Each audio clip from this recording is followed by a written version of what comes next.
reading from the Holy Gospel according to St. Mark. One of the scribes came up to Jesus and said, "Which is the first of all commandments?" And Jesus replied, "This is the first. Hear, O Israel, the Lord our God is Lord alone. Therefore you shall love the Lord your God with all your heart, with all your mind, with all your strength, and with all your being. This is the second. You should love your neighbor as yourself. There's no other commandment greater than these." And the scribe said to him, "Excellent, teacher. You're right in saying he's the one. There's no other than he. And yes, to love him with all our heart, with all our thoughts, with all our strength, and to love our neighbor as ourselves is worth more than any burnt offering or sacrifice." Jesus approved the inside of the man's answer and said, "You are not far from the kingdom of God." And no one had any courage to ask him any more questions.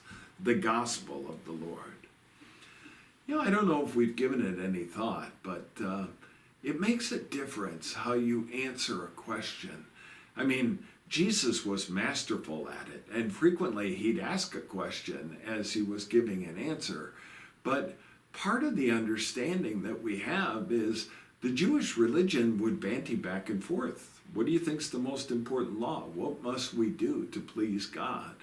And to put God uppermost in your mind, and then to treat others as you yourself would want to be treated. We call those the golden rule. How it plays out in real life, as an example, you might remember on April 4th, 1968, the whole world was literally shocked because an apostle of peace and nonviolence was murdered. And in the sense of what was going on in the 1960s, I guess it was just another event. But in this case, Bobby Kennedy was landing in Indianapolis for a campaign rally, and there were a vast number of people who were there at the airport, and a very large number of those were black. And the reason being is Robert Kennedy was known as being the champion of the poor and a real lover for civil rights and trying to get people to recognize brothers and sisters. And so as he got off the plane, they have the footage of him saying, "Do they know? Have they heard?" Remember, this is before you had a phone or any way of getting these kind of flash broadcasts. And because he was being protected by the Secret Service, there were all kinds of people that had to stand for hours in what turned out to be pouring rain. So they hadn't heard, they didn't know. And so Bobby Kennedy looked at them and said, "There's very sad news this evening. Dr. Martin Luther King was assassinated in Memphis, Tennessee." And then he went on to say, "We must make an effort to understand." He said, "My own brother was killed by a white man, and so was Dr. King this evening. And we could be angry, we could riot, we could be violent, we could go out and scream because of the pain in our heart, or we could make an effort to understand how these things happen and how we're able to understand tolerance and love for one another."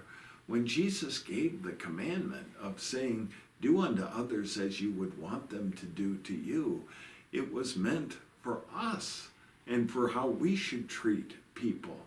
During Lent, it's such an important thing. By the way, that night, Indianapolis was the only major city in the United States that did not have riots and civil disturbance. The black community in almost every other jurisdiction rose up. In Los Angeles, there were fires and riots. There were tremendous loss of life and beatings. People that were just so angry that this could happen to Dr. King, who was an apostle of nonviolence, who believed, as Gandhi did, that you turn the other cheek. Imagine that the epitaph in almost every other city was violence. But because of what Bobby Kennedy said at the airport, that didn't happen in Indianapolis. In fact, they put that on the media. The local radio stations played it as a loop. And because of that, there was rest in that town that night. And I think about the fact that Bobby Kennedy himself, just 2 months later, would lose his own life. It just goes to show we haven't learned all these years later how to put into practice what Jesus told us was the most important commandment. That's why we have Lent every year. God bless you.